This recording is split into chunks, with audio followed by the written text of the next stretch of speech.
But the main point I would make about the problem with owning shares or stock in a physical ETF is that it's a form of credit. You don't own the bullion. All you have is an obligation from the manager of the ETF to deliver a return to you, which is not in bullion, but it is linked to the bullion price. So that is not owning gold.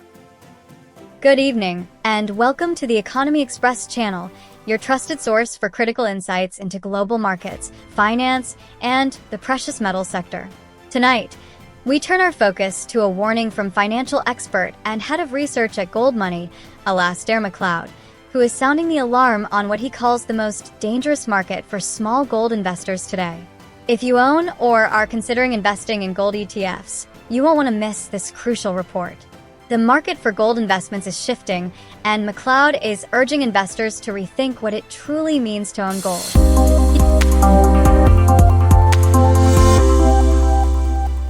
There are all sorts of stories, now I have been involved in the past in producing prospectuses in London, and we're looking at London-based English law prospectuses.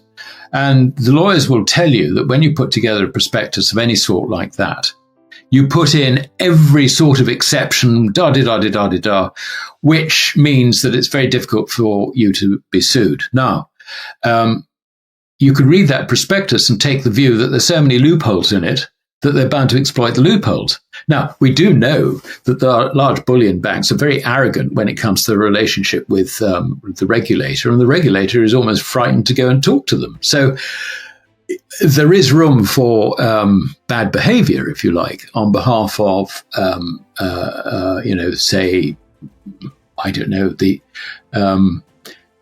I'd be reluctant to accuse a trustee of this, but you can see that it's not necessarily wholly watertight, and not only that, but the dealing facilities and all the rest of it are really exempt from quite a lot of regulations. So this builds, I think, a load of suspicion. My feeling is that basically the bullion is intact in these big, where it's. I mean, you've obviously got variations on deliveries and all the rest of it, but basically the core of it is intact. But what happens is that authorized participants, in other words, the bullion banks who are listed in the prospectus and allowed to submit bullion in or take bullion out in return for shares, either shares being created or being redeemed, as long as they take them out in amounts of, I can't remember, I think it's $500,000 or something. It's really quite low now. I think what they're doing is they take it out and deliver, rather like the old carry trade. So I think they're doing a bit of that. So I think you need to monitor the short positions in these.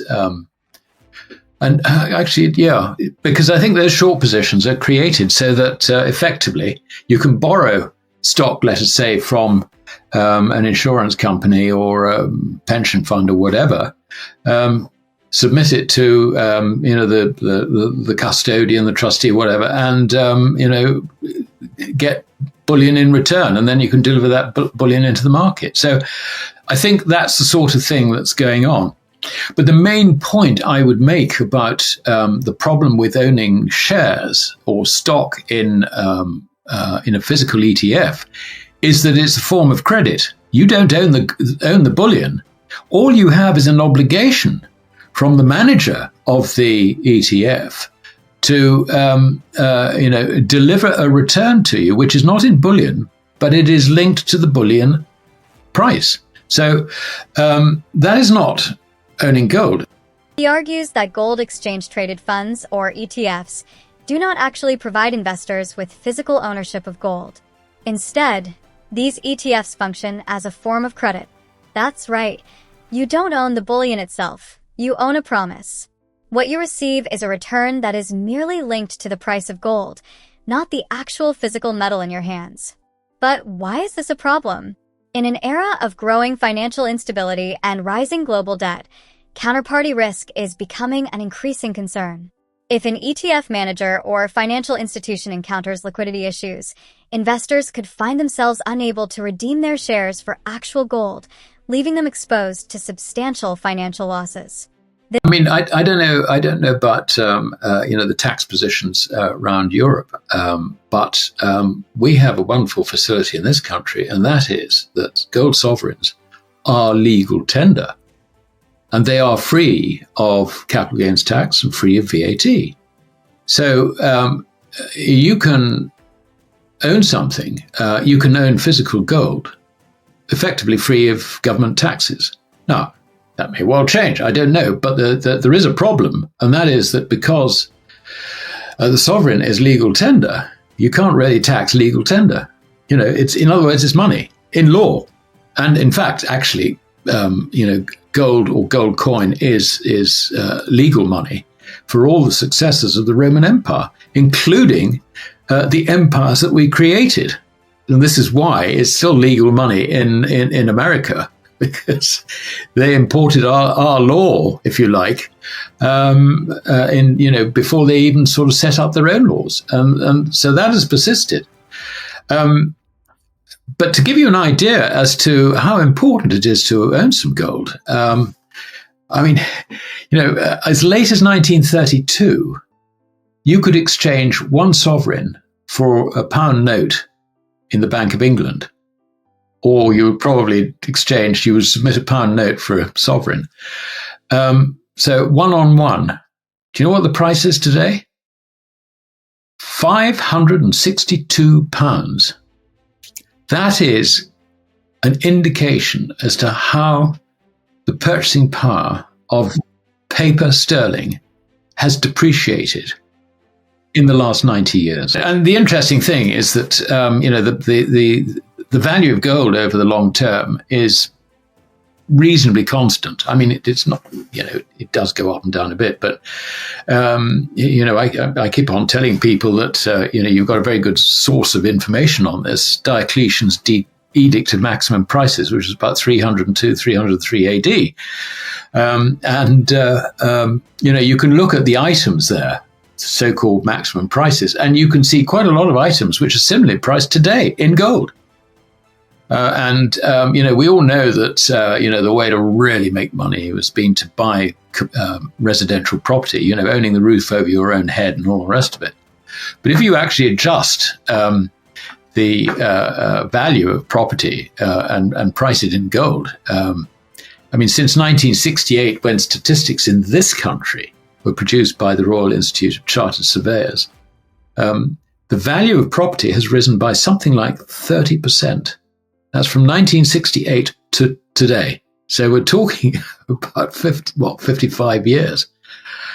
58 years, 57 years. So, and I think actually, if you took that from more or less the time when Bretton Woods ended, you'd find actually there's not very much change in the value of property measured in gold from then to today. Obviously, you've got the use value of property and all the rest of it. That's undoubtedly true. We're just looking at capital figures. But, the idea that,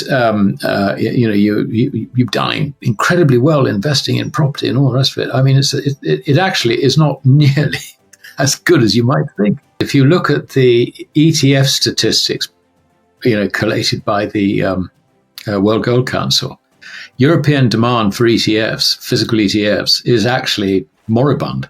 Yeah, net demand, obviously, you've got sellers, you've got buyers, but the level of outstanding ETFs owned by Europeans has not gone up.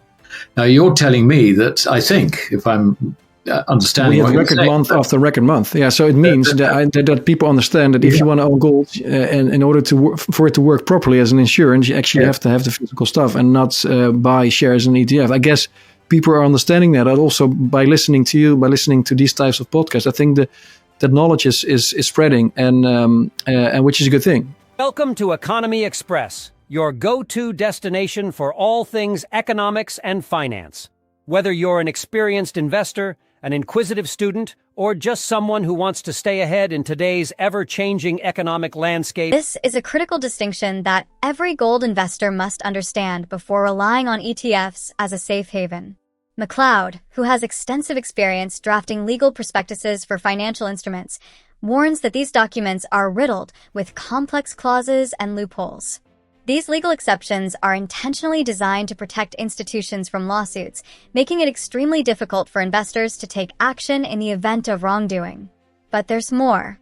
Large bullion banks, which play a key role in these ETFs, have a complicated relationship with regulators. According to Macleod, regulators are often hesitant, or even afraid, to challenge these powerful financial institutions, creating an environment where questionable activities can go unchecked. This lack of oversight raises serious concerns about whether the bullion backing these ETFs is truly as secure as investors are led to believe. Another troubling factor Macleod highlights is the role of authorized participants, major bullion banks that are allowed to deposit or withdraw gold from ETF reserves in exchange for shares. He suggests that these banks may be engaging in a practice reminiscent of the old carry trade, where they temporarily remove physical gold from reserves and use it to fulfill other market demands. What does this mean for investors? It could mean that gold backing ETFs isn't always in the vaults when investors think it is. If a financial crisis or major market event were to occur, the ability of ETF holders to claim their share of physical gold could be severely compromised. So, what's the solution? According to Macleod, the best way to secure your wealth is to own physical gold directly. Unlike ETFs, physical gold is not subject to counterparty risk, nor does it rely on complex financial structures. And here's an interesting advantage for investors in the UK. Gold sovereign coins are considered legal tender and are exempt from both capital gains tax and VAT. This means that investors can hold physical gold in a tax-efficient manner, something that simply isn't possible with most other gold investment vehicles. Macleod also provides a powerful reminder of gold's ability to preserve wealth over time. In 1932, a single gold sovereign could be exchanged for a £1 note at the Bank of England. Today, that same gold sovereign is valued at approximately £562, a stark illustration of the declining purchasing power of paper currency. Gold has historically maintained its value, even as fiat currencies have depreciated due to inflation and monetary expansion. Investors who understand this dynamic are increasingly turning to physical gold as a hedge against economic uncertainty. Many investors believe that real estate is the ultimate long-term investment. However, Macleod challenges this assumption by analyzing property prices in terms of gold. His research reveals that since 1968, UK real estate values have increased by only about 30% when measured in gold terms. That's right. Despite soaring nominal prices, property values have barely outpaced gold over more than 5 decades. This suggests that while real estate may offer stability and utility, it has not provided the outsized returns many investors assume, at least not when compared to gold's enduring value. As if these warnings weren't enough, Macleod also issues a dire prediction about the broader financial system. He believes we are currently witnessing the largest credit bubble in human history, an unprecedented expansion of debt and leverage that will inevitably come to an end. And when credit bubbles burst, they do so violently. Macleod warns that when this collapse happens, the so-called price of gold could skyrocket, not because gold is increasing in value, but because the purchasing power of fiat currencies will plummet. This is a crucial distinction. It's not that gold goes up, but rather that paper money loses its worth. For investors, the key takeaway is this: gold isn't just an investment. It's financial insurance. As global economic uncertainty grows, those who hold physical gold may find themselves in a much stronger position than those relying on paper-based assets. So, where does this leave us?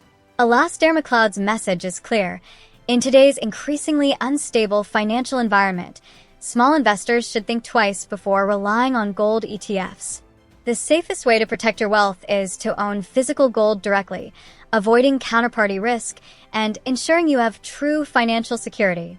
Are you prepared for the economic shifts ahead? That's all for tonight's Economy Express channel report. Be sure to stay informed, stay prepared, and most importantly, stay ahead of the markets. Don't forget to like and subscribe for more critical insights into the global economy.